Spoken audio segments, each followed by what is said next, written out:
मेरी soul family के सभी सदस्यों को मेरा सादर प्रणाम।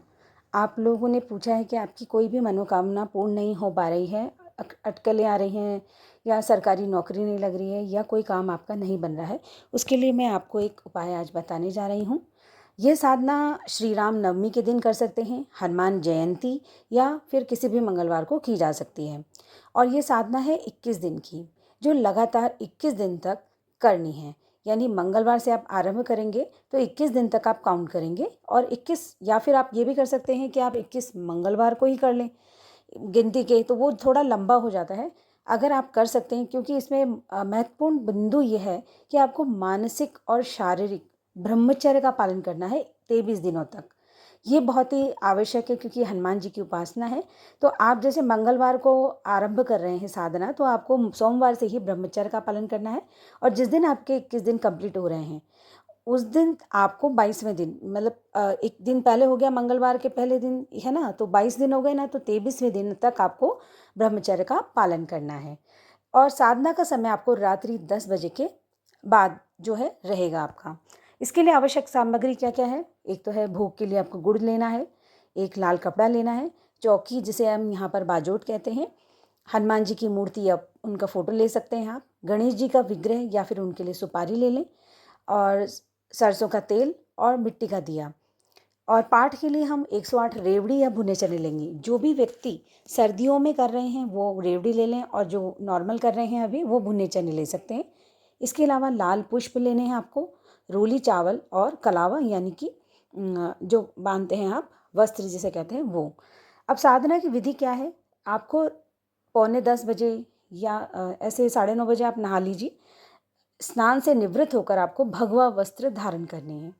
उसके बाद आपको लाल आसन बिछाना है और सामने चौकी स्थापित करें, और उस पर गणपति जी का विग्रह या फिर उसकी सुपारी के रूप में स्थापित करके चावल पे, और फिर उनका जो नॉर्मल हम पूजन करते हैं, दीप, उनको पूजन कर लें, और फिर इसके बाद दीपक प्रज्वलित कर लें। उसके बाद हमें एक माला करनी है, ओम वक्रतुंडाय हुम मंत्र जो है उसका 108 बार आपको जाप करना है। और फिर गणपति जी से अपनी साधना निर्विघ्न पूर्ण करने की कामना करनी है। उसके बाद में आपने जो भी गुरु बना रखे हैं, उनका नाम लेकर के, उनकी आज्ञा लेकर के आप उनका भी सामान्य पूजन करें, जैसे गणपति जी का किया है, और फिर उनकी आज्ञा लेकर के सफलता की प्रार्थना करें। अब उसके बाद आपको करना है हनुमान जी का पूजन, फिर उन्हें भोग लगाएं। उसके बाद आपको करना है हम बीज मंत्र का जाप करना है थोड़ी देर तक, 21 बार, 51 बार, आपकी जितनी श्रद्धा हो आप कर सकते हैं। ऐसा कोई क्लॉज नहीं है कि आपको यही करना है। उसके बाद आपको करना है अनुलोम विलोम प्राणायाम, थोड़ी देर तक करें, 5 से 7 बार कर सकते हैं आप। उसके बाद आपको हाथ में जल लेकर के उसके साथ में एक सिक्का रखें और संकल्प लें। संकल्प लेना बहुत ही अत्यावश्यक होता है, उसके बिना आपकी साधना का फल आपको प्राप्त नहीं होता है।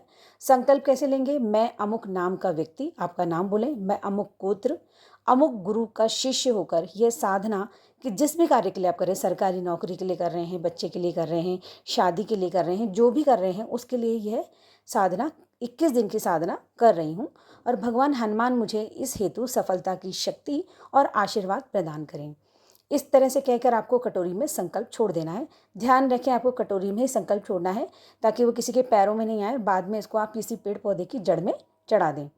उसके बाद आपको राम रक्षा स्रोत या राम रामाय नमः का जाप करना है। राम रक्षा स्रोत मैंने दे रखा है, राम रामाय नमः का जाप भी कर सकते हैं आप।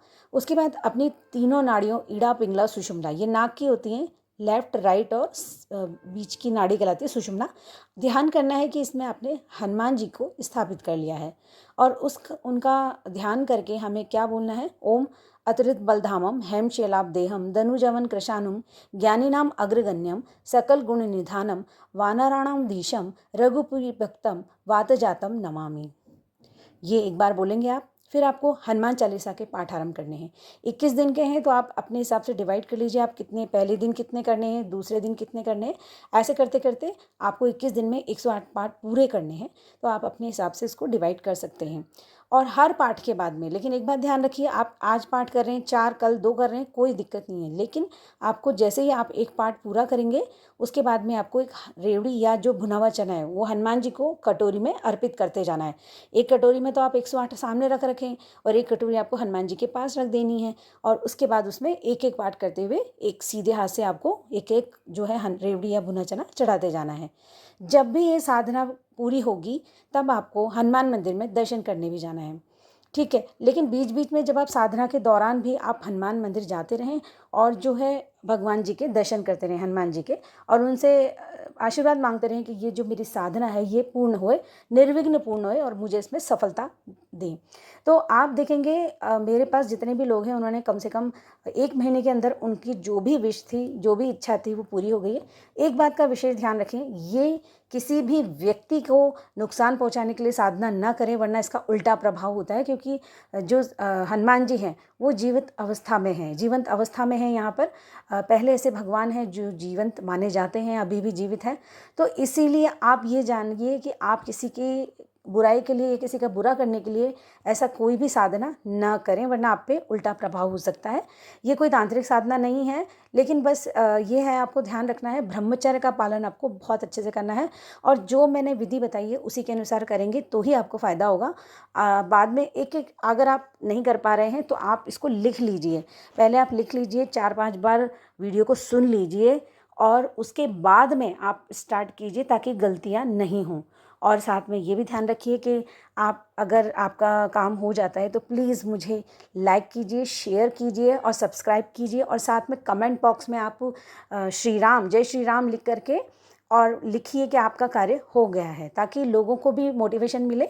और मैं भी देखना चाहती हूँ कि आप लोगों के लिए मेरे जो उपाय हैं वो कितने कारगर सिद्ध होते हैं। धन्यवाद।